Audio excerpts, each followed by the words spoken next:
What's up, guys? Ricky with Rapscan Gaming coming at you with some more Halo 5 beta gameplay. Dudes, I am crazy excited because I just got a text-based Halo bulletin from 343. And on paper, like a video-style bulletin sounds pretty dang cool, but I'm pretty sure once some cool news comes out for MCC or Halo 5, it will be. But really, like, until I hear, "Hi, I'm Jay Frechette, and I'm proud to announce that MCC is finally fixed in its entirety," like, I'm really not near as excited to see one of those pop up on my YouTube feed as I am when Bravo drops us a readable bulletin version. I'm really glad that they went back and did that. So in the bulletin, Bravo is talking about like he is debating actually releasing both a text and video-based bulletin every time one comes out. Personally, I'm all for that. You kind of get the best of both worlds with that pretty much. But, so first up, let's go ahead and talk about the bulletin. The first thing we actually talk about is the patch beta. So I actually got some bad and good news with that, so we'll go ahead and start with the bad. Pretty much the bad news is that 343 has actually decided to go against holding the beta because it actually added even more obstacles than what they were actually trying to fix in the first place. But the good news is they're instead going to basically test the patch in-house. So basically they're just going to patch it or test it there at 343 instead of actually holding a beta for it. So that way they can make sure that they have pretty much like the best launch possible when the update actually finally does come out. So it definitely does suck that there won't be a beta for the patch. That's something that's actually never really been done before. But if they have to delay the patch just to make sure that they don't have another disastrous launch, I'm down for that. So 343 I don't think can take another failed launch at this point. But at this point in time, there is no word on when the update will actually launch, but rest assured they are working on it. The thing that we can look forward to here in the near future, though, is a couple of playlist updates to the Master Chief Collection. We're going to be getting a Team Snipers playlist along with a cross-game FFA playlist. So Team Snipers is going to be replacing SWAT, and Rumble Pit will replace the H2A Rumble Pit playlist. So I'm pretty pumped for Team Snipers. If you're looking to actually like up your snipe game, this is definitely the playlist to do it in.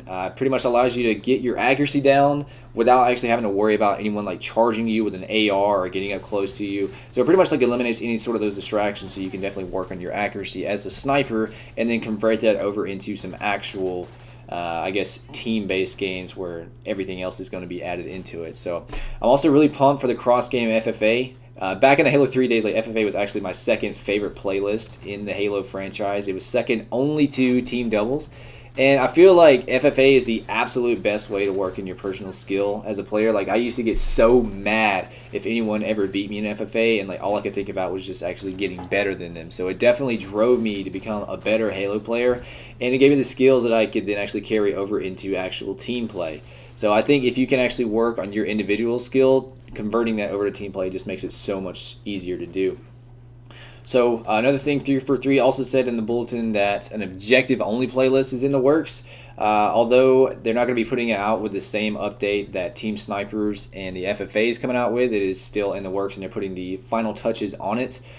So as of now, there is no set date to when the playlist will be coming out, but they will be the soonest additions to the Master Chief Collection. So we have that to look forward to here in the near future. So the last thing that 343 goes over in the post is that they actually have some concept art for Relic. And I know a lot of people aren't really too pumped for Relic, but that was actually one of my favorite maps. Well, not one of my favorite maps for Halo 2, but I definitely did enjoy it.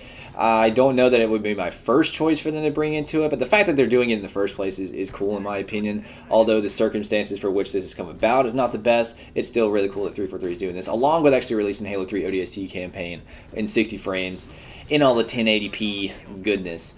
So yeah, let's get into Relic. They have two concept pictures, and from what I can tell, the map looks pretty much the same. But it does look like there may be some weather elements that may be added in this time. If we look at the second picture here, it actually looks like there's some grass toward the middle of the map, and then you can see some really dark storm clouds there in the background as well. And I know a lot of people have wanted some dynamic weather elements in Halo for a long time, myself included, and it would be so cool to see something like a rainstorm, like some Battlefield-style rainstorms or dust storms come into the map, and then actually change the look of it or the dynamic of it somehow. Like some Levolution in a Halo map would be pretty damn cool in my opinion.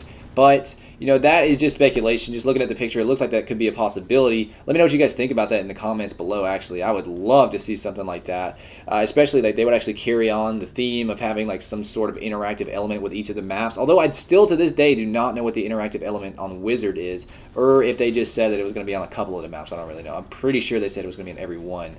But I don't know. Maybe you guys can correct me on that. But that about does it for the news in the bulletin. I know it's pretty slow right now for Halo news and just exciting stuff to talk about in general for Halo. But as the year goes on, I promise, guys, there's going to be a whole lot of stuff coming out for both MCC and Halo 5, and I cannot wait to talk about it. The hype is real. At least for me it is. And I know it's died out in a lot of people at this point in time, but I'm still pretty pumped for Halo. And I promise, guys, as the year goes on, we're going to have a lot more stuff to talk about with Halo 5 and MCC, and I cannot wait to talk about it with you guys. Let me know what you guys think about everything we talked about in the commentary today in the comments below. And if you enjoyed the video, please be sure to give it a like. And as always, thanks for watching.